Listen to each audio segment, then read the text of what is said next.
Task ahead is enormous in terms of meeting the immediate challenges in Senegal. These are, one, youth unemployment, very critical. The downslide in the economy of Senegal, particularly in two critical areas of fishing and agriculture. He has to now sit up to really look at the structure of the economy, the negotiations for oil deals, concessions of land, and also fishing rights that have been conceded or given to foreign fishing companies to come. Senegalese water is overfished today, and a lot of Senegalese are going very far into the Atlantic, right up to the borders of Spain, in order to catch very mega, catch of fish and come back. And that has really driven and heighten the sense of alienation of young people in Senegal, whereby you find them taking perilous and hazardous journey across the ocean to Europe, and in the process a lot of them are drowning and dying. So the president needs to sit down now to create an economic council to look at the negotiation for the oil concessions. By next year they will start producing oil.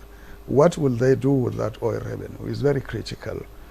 Let's not forget that Macky Sall has done a lot of good for Senegal in terms of modernizing the country, infrastructure, airports, railway lines, tram lines, highways, universities, a lot of things.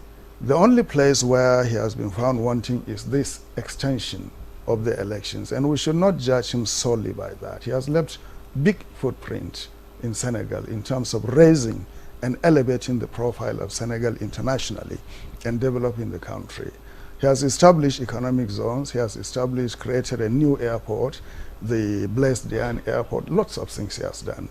So I will urge President Faye to build on that, and at the same time to mobilize the youth in Senegal. They are very well educated, and they can do a lot of work in terms of rejuvenating the economy, moving the country forward, and also carrying along the neighboring countries like Guinea-Bissau, Gambia, Mali, and others in terms of creating a sphere, a zone of prosperity in the extreme western region of Africa.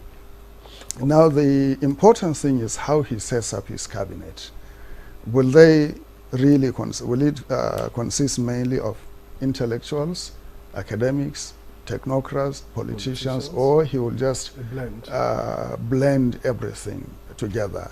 What will be the role of women? Because they are the preponderant, personalities in elections in Senegal.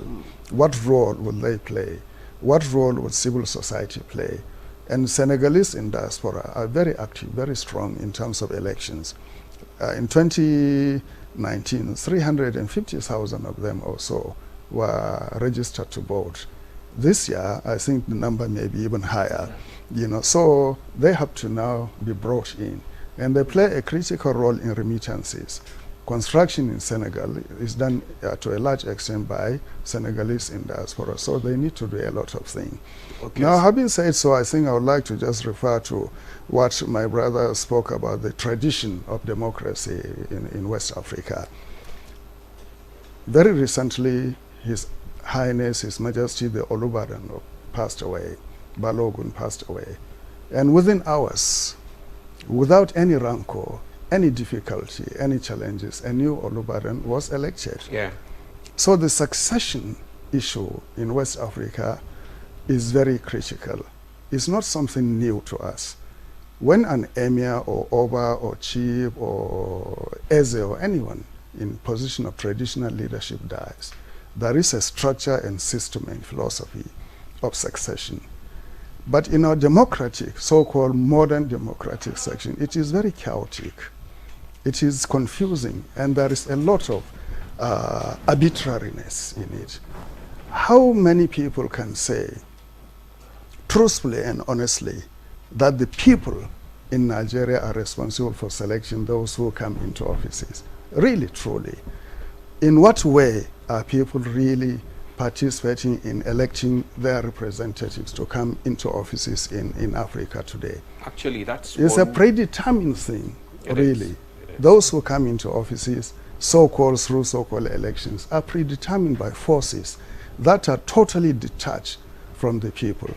They are interest representatives, not representatives of the people, and I think we have to look at that. Yeah, sir.